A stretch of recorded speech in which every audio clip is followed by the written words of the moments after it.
ડાંગ જિલ્લાના વઘઈ પોલીસને ગેરકાયદેસર દારૂની હેરાફેરી સામે મોટી સફળતા મળી છે. પોલીસ પેટ્રોલિંગ દરમિયાન કુડકસ અને ગીરા દાબદર ગામ વચ્ચે આવેલા ખાપરી નદીના પુલ પાસે શંકાસ્પદ બોલેરો પિકઅપને અટકાવી તપાસ કરતા વાહનના કેબિન પાછળ બનાવેલા ગુપ્ત ખાનામાંથી ભારતીય બનાવટનો વિદેશી દારૂનો જથ્થો મળી આવ્યો.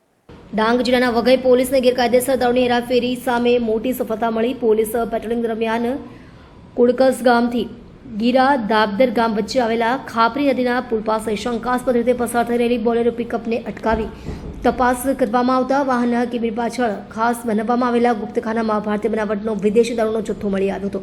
પોલીસે કુલ 1188 દારૂની બોટલો, એક એન્ડ્રોઇડ મોબાઈલ ફોન અને એક પિકઅપ વાહન સહિત કુલ ₹5,72,972નો મુદ્દામાલ કબજે કર્યો હતો. આ કેસમાં પોલીસે ઉત્તર પ્રદેશના રહેવાસી અને હાલ સુરત ખાતે રહેતા 24 વર્ષીય મોહિતભાઈ શિવમભાઈ ચૌધરીની ધરપકડ કરી છે. જ્યારે ધીરજ ઉર્ફે કાલિયા નામનો એક આરોપી ફરાર હોવાનું જણાઈ આવ્યું છે, જેને વોન્ટેડ જાહેર કરવામાં આવ્યો છે.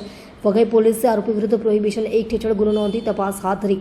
સમગ્ર કામગીરી પોલીસ ઇન્સ્પેક્ટર A.H. ચાવડા તથા તેમની ટીમના માર્ગદર્શન હેઠળ સફળતાપૂર્વક પાર પાડવામાં આવી હતી.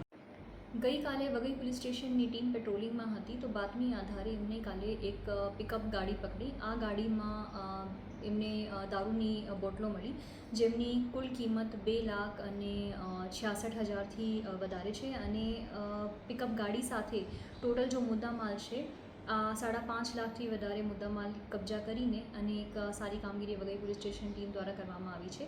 આ જો ગાડી છે એમાં એક ડ્રાઈવર હતો જેમને તરત જ પકડી લેવામાં આવે છે.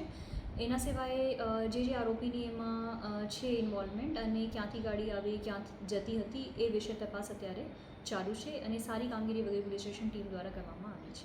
જય હિન્દ.